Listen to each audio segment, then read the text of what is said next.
I'm Shaun Dowman, Agricultural Advisor for Affinity Water. Shaun, thanks ever so much for talking to the Affinity Water podcast series today. We're having a look at the forthcoming Groundswell show at the end of June 2022 in Hertfordshire. We've stopped. You're staring at the ground. It looks like dead grass to me. What are you looking at? What we're looking at here is an earthworm midden, and this is a collection of organic matter, of plant material that's collected on the surface in a little ball. And once you get your eye in, you can spot these in a field, and you can spot them in your garden at home as well. This sits on top of an earthworm burrow, and if I move the midden apart, you can see a hole there, quite a large hole, about 0.5 centimetre in diameter. And that's a deep burrowing earthworm. So that earthworm could go down as deep as, even a metre in some soils. It can go down really deep. These are quite big they're really big, chunky earthworms that you get in all soils if they're managed correctly. These middens are really good signs of earthworm activity. And once you get your eye in, you can start seeing them in little humps of grass. Yeah, exactly. And every time I move it apart, you can see the little hole there. Gosh, yes. It's more than a pinprick, isn't it? Exactly. And these are the first pipes in a water supply chain. These big holes are the sorts of things that enable water to go down, infiltrate into the soil. So in terms of a water network, these are the very first pipes that we get. Water companies are obsessed with pipes, but we don't often think about these pipes, which are the earthworm burrows. So earthworms are really important. Darwin was obsessed with earthworm. He said they were, I forget the exact quote, amongst the most important organisms on the planet. And I think he was right. This little hidden workforce is really important for us, for all of us. For soil health, for water health, for everything that we rely on, really, yeah. Shaun, we've driven a little way along the road. We're in another cover crop field now. What's here? The vegetation looks taller and more of it. Yeah, this is a particularly lush cover crop field that's done particularly well. It's looking a bit, certainly lusher than our last field, and that's the way it goes sometimes. Sometimes one field will take better than the others, and for some reason this field has done particularly well. So we've got a few more of the species have survived the winter frosts here, so I can see kales and oil radishes that are coming into flower. There's a bit more of the crimson clover, which is that lovely red flower. So this field is not a trial. This is actually part of our Affinity Water's N-Trade cover crop funding scheme.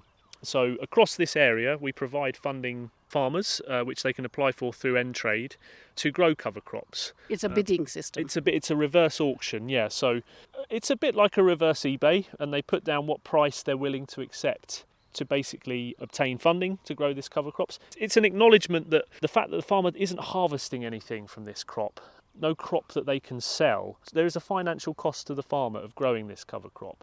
And because we, a water company and the wider environment, obtains benefits from that cover crop being there, it's an acknowledgement that we can put a bit of investment into the farm to help more of this practice take place in our catchment. So it's a kind of, hopefully, a sort of meeting in the middle arrangement.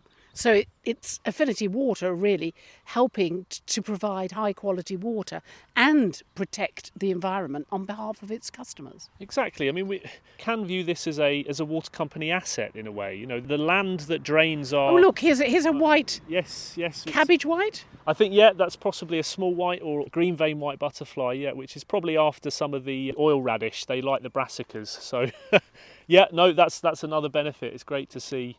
Might be considered a pest by some gardeners, but this is essentially biodiversity as well. And what are those birds flying low? Could be swallows. I know the swallows have just arrived back from Africa recently. I can't quite see what you're looking at. But, over past the yellow plants over there, they were flying very low, almost touching the crops. Could well have been that. That sounds exactly like swallows and house martins' behaviour. But when you look across, seeing this cover crop in flower, seeing the butterflies, the bees, the birds, it really, you can kind of sense the biodiversity value of these crops, other than just doing things for the soil and water. So that's the great thing about cover crops, provide multiple things. Yeah, well, we're now seeing another cabbage white flying low. Oh, yes, I can see the bird now. I think that's possibly that would be a skylark actually, that's probably nesting in the cover crop. Well, nature coming to life in front of our eyes, as I said, David Attenborough, Green Planet, but bursting out all over. I've seen another one of those crimson.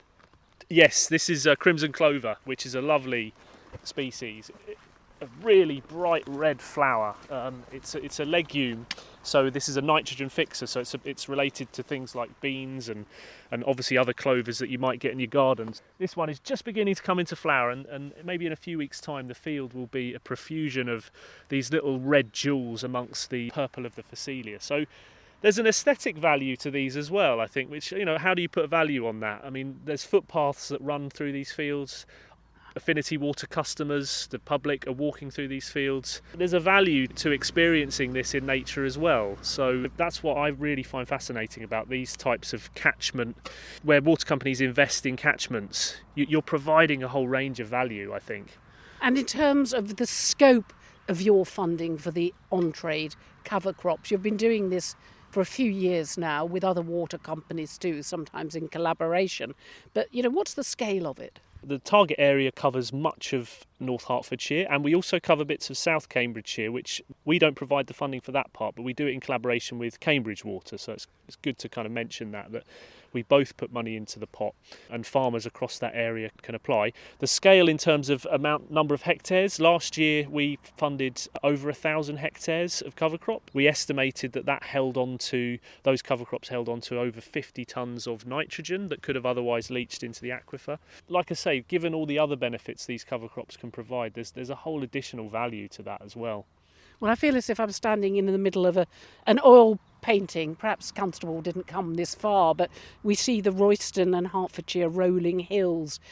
As I said, the white hawthorn, the whole sense of being out here in the natural environment. And that really is one of the values that Affinity Water takes to heart, isn't it? It's brand value, sustainability, customers, the environment, water quality.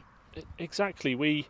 Water is a product of the environment. The cyclical cycle that we all learn at school, the water cycle. We are part of that water cycle. The landscape is part of that water cycle. We have to care for the environment, invest some of our resources and specialisms and expertise into the environment, because it makes business sense.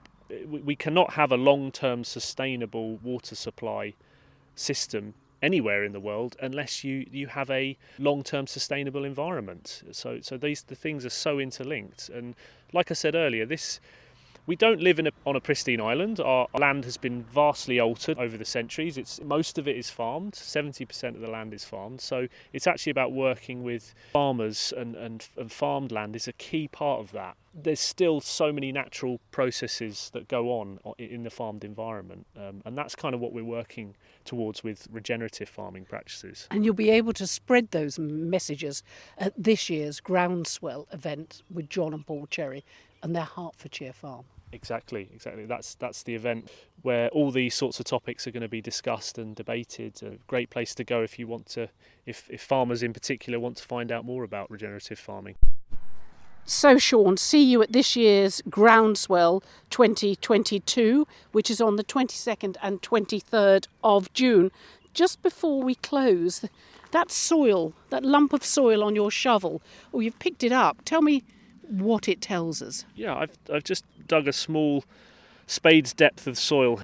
We're just looking at some of the life in the soil, and we can see all these little white threads running through the soil, and these are mycorrhizal fungi, and these are really important fungi that basically have a symbiotic relationship with the plants, and they basically help the plants extract more nutrition from the soil. And by disturbing the soil as little as possible, which is what you do under a sort of no-till regenerative system, you actually enable these mycorrhizal fungi to thrive more, and then that ends up benefiting the plants more, the crop more, and the farmer theoretically has to use less artificial nutrition to get a good crop out of this field. So you can see a nice organic layer beginning to build at the top of the soil there, where that cover crop's been broken down, is being sort of worked into the soil with worms. You can see I've had a very dry month of April, but this soil's still got moisture in it. I can still feel it's quite wet. If this hadn't had a cover crop, if it had been worked over, ploughed, cultivated, we probably would have lost a lot of that biology. We would have lost some of the moisture. So these are the sort of tangible benefits of farming in this way, and you can see it almost immediately. I think we're talking David Attenborough Green Planet, aren't we, Shaun? Well, that's very flattering of you, but But it's exactly what it says, that nature knows what it's doing. Yeah. We'll leave it there. Thank you. Thank you. And thank you very much for talking to the Affinity Water podcast series, looking at soil health, cover crops and this year's Groundswell. I've enjoyed it so much. Thank you very much, Bonnie.